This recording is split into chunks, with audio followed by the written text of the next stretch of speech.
네, 시청자 여러분들도 이제 반격에 나설 준비가 되셨나요?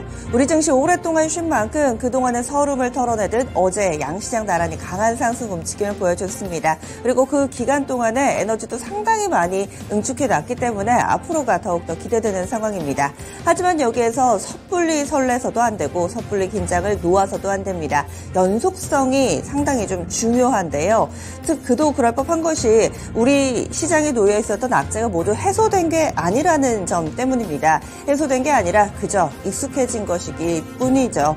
그렇다면 우리 증시 반등 움직임을 나타낼 때 어떤 종목 위주로 조금 더 강하고 조금 더 길게 탄력이 나타날 것인가, 여기에 또 물음이 생기게 됩니다. 오늘 장도 기대하는 마음으로 저희와 함께 해보시죠. 핵심 뉴스 알아봅니다.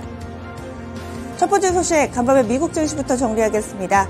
현대지수 나란히 오름세 나타냈습니다. 이 역시도 오늘장 우리 증시를 기대하게 만드는 요인인데요.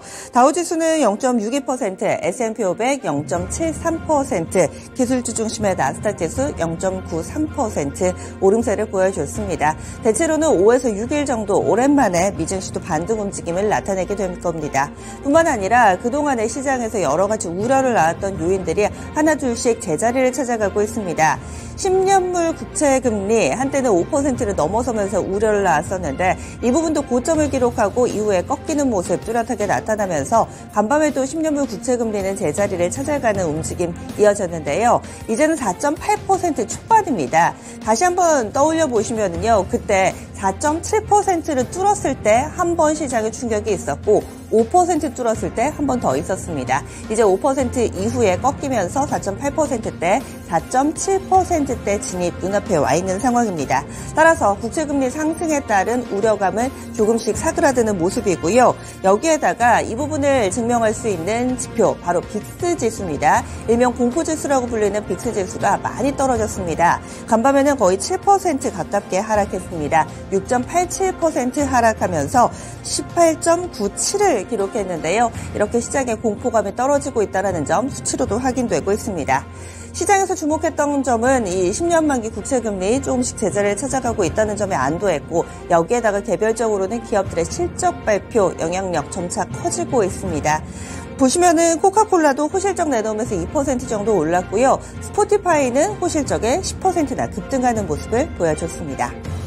다음 두 번째 소식 바로 이어서요. 이렇게 정규거래 움직임은 좋았는데 정규거래만큼이나 오늘은 시간의 거래에서의 반응들 투자자들이 많이 챙겨보실 겁니다. 빅테크 업체들이 장 마치고 나서 바로 실적을 내놓은 경우가 많았는데요. 실적 희비가 엇갈리면서 이 부분이 우리 증시에 미칠 영향력 분석이 필요해 보입니다.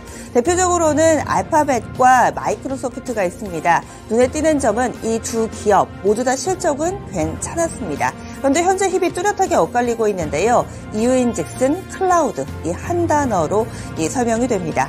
구체적으로 보겠습니다. 먼저 알파벳입니다. 매출액은 766억 9천만 달러였습니다. 예상치가 760억 좀 안 될 거다, 759억가량이었는데 매출액 예상치 상회한 거고요. EPS 보겠습니다. 1.55달러 나왔습니다. 예상치가 1.45달러였는데 역시나 이것을 상회하는 매출액과 순이익 모두 다 괜찮았습니다. 문제는요, 이제 클라우드 쪽으로 갑니다. 클라우드 매출만 떼놓고 봤을 때는 84억 달러를 기록했습니다. 시장 예상치가 86억 달러였는데요. 이것을 약간 밑도는 수치였습니다. 그런데 이 약간 밑돌았는데 주가는 많이 밀리고 있습니다. 알파벳의 시간의 거래 움직임 좀 보시면은요. 알파벳은 현재 6%가량의 하락 움직임을 나타내고 있습니다. 다음으로는 마이크로소프트 쪽으로 넘어가겠습니다. 마이크로소프트는 565억 달러의 매출을 기록했습니다. 시장 예상치는 545억 달러였는데요. 이 부분은 확실히 눈에 띄게 상회한 움직임을 보여줬고, 그리고 EPS 기준으로 보더라도 거의 3달러 가깝게 나왔습니다. 2.99달러였는데요. 예상치가 2.65달러를 기록이 돼 있었는데 이 부분을 역시나 상회하는 수치입니다. 매출액, 순이익 모두 다 좋았습니다. 플러스 알파 요인이 있었습니다. 이 마이크로소프트의 클라우드 부문은 애저라고 하죠. 이 애저 서비스가 포함된 마이크로소프트 인텔리전트 클라우드 사업 부분의 매출이 242억 달러였습니다. 전년 동기 대비로 19%가량 증가 증가를 했는데요. 시장 예상치 234억 달러도 역시나 상회하면서 마이크로소프트는 현재 시간의 거래에서 큰 폭의 상승 움직임을 띠고 있습니다. 이렇게 클라우드 사업 부문이 두 빅테크 업체들의 주가 희비를 가르고 있는 건데요. 다음으로 이어지는 소식도 이 클라우드라는 키워드로 연결이 됩니다. 우리 정부 그동안에는 여러 가지 보안 등의 이유로 인해서 클라우드 쪽을 이 서비스를 활용하는 것에 대해 다소 소극적인 움직임을 보여왔습니다. 그런데 정부 측에서 2026년 이후에 현행 시스템의 50% 그리고 신규 시스템의 70% 이상의 클라우드 네이티브를 적용하겠다라는 발표가 어제자로 전해졌습니다. 클라우드 네이티브라는 건 무엇인가? 클라우드는 알겠는데 클라우드 네이티브가 좀 생소하다 하실 수도 있습니다. 인프라뿐만 아니라 이 애플리케이션과 아키텍처까지 모든 것을 클라우드 기반으로 전환하는 것을 의미하는데요. 이 공공 클라우드 전환의 새로운 지향점이다라는 평가를 받고 있습니다. 그렇다면은 지금 계획이 표로 좀 나타나 있는데요. 현행 시스템입니다. 그리고 내년도에 네이티브 적용률을 11% 늘리겠다. 여기에 SaaS 적용률이라고 되어 있는데요. 일명 SaaS라고 불립니다. 이 클라우드 사업 같은 경우도 서비스 종류에 따라서 총 3가지로 분류가 되는데 그 가운데 우리가 많이 사용하는 네이버 클라우드라든지 지메일, 드롭박스 이런 것들이 바로 이 사스 형태라고 보시면 되겠습니다. 이것의 적용률을 내년에 10%까지 늘리겠다. 두 개 나란히 늘려가는데요. 네이티브 적용률 내년에 11%, 내후년에 30%, 그리고 2026년 이후에는 절반가량 늘리겠다. 사스 적용률도 마찬가지입니다. 내년에 10%, 그리고 2026년 이후에는 35%까지 늘리겠다. 현행 시스템은 이렇고요. 신규 시스템에 대해서는 적용을 조금 더 가파르게 적용합니다. 내년도에 네이티브 적용률 13%, 그리고 2026년에는 70%까지 눈에 띄게 이렇게 크게 적용을 하겠다라는 쪽으로 해석이 되고 있습니다. 이 클라우드 네이티브를 확대 적용하려는 정부 이유는요. 정부의 자원을 안정적으로 관리, 제공할 수 있기 때문이다라고 하는데요. 국정의 핵심 과제인 디지털 플랫폼 정부 구현과도 맞물려 있습니다. 얼마 전에 윤석열 대통령이 공식 석상에서 이 디지털 거버넌스 이 부분 국제 표준과 관련해서도 계속해서 강조를 하고 있고요. 사이버 보안 등 우리 기업들, 우리 기술을 발전시키려는 움직임 뚜렷하게 나타나고 있습니다. 같은 맥락으로 해석 가능합니다. 시간의 거래에서는 이미 반응이 나왔습니다. 관련된 종목군의 흐름 보시죠. 대표적으로 포시스 있고요. 이 종목 어제도 7%나 올랐습니다. 그 밖에도 나무기술 정도 좀 묶어볼 수 있고 솔트웨어도 한 5% 어제 오름세 보여줬었죠. 여기에 해당되는 가비아, KINX도 대표적으로 또 클라우드 관련된 내용이 나올 때 부각받는 종목군들입니다. 다소 사이즈가 작고 생소할 수 있을 만한 그런 종목이니만큼 다시 한번 눈에 담아두시고요. 이어지는 소식입니다. 엔비디아가 우리나라 AI 업체에 투자를 했다라는 소식이 전해지고 있습니다. 일부 매체 단독 보도기 때문에 조금 더 후속 보도 챙겨보셔야 되겠습니다. 바로 그 주인공은 12랩스라는 업체인데요. 이 업체는 2021년에 설립이 됐습니다. 영상 분석 AI 기술을 보유하고 있는 것으로 잘 알려져 있는데 이 영상을 분석하고 이해하는 대규모 AI 모델을 개발하는 업체입니다. 일종의 영상판 챗 GPT다 이렇게 기억하시면 될 것 같은데요.